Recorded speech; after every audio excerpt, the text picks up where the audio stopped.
Nous allons voir maintenant la définition de substitution d'une variable dans un terme, qui est une notion très simple, et encore une fois, c'est parfois la définition formelle et inductive qui pose problème. Informellement, on se donne un terme t, une application sigma qu'on appellera substitution de l'ensemble des variables de t, c'est-à-dire les variables qui apparaissent dans les termes clos. T sigma, c'est les termes clos, donc des termes sans variable.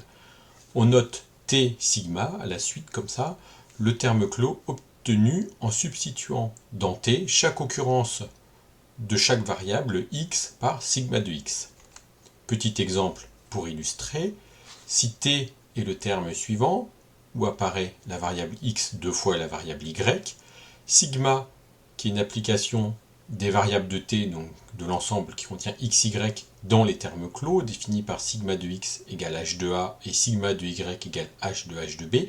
Alors c'est simple, t sigma, c'est le terme qu'on obtient en substituant chaque x en vert ici par h de a et chaque y, ici il n'y en a qu'un, par h de b.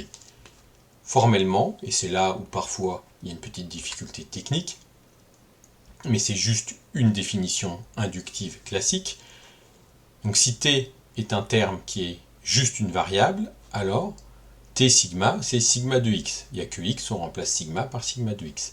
Si t est une constante, t sigma, c'est t, c'est a.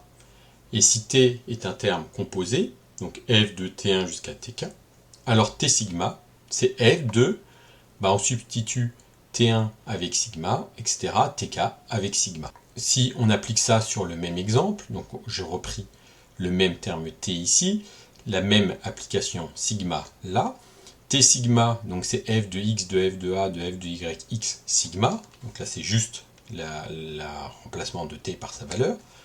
Qu'est-ce que j'applique la troisième ligne? Je rentre sigma dans chacun des sous-termes, le premier et le second. X sigma et ce terme-là, sigma. X sigma, c'est sigma de x, ça c'est la première ligne. Pour ce second terme, sigma va encore une fois, grâce à la troisième ligne, arriver à chaque sous-terme. Sigma de x, c'est h de a. A sigma, c'est ici, c'est a.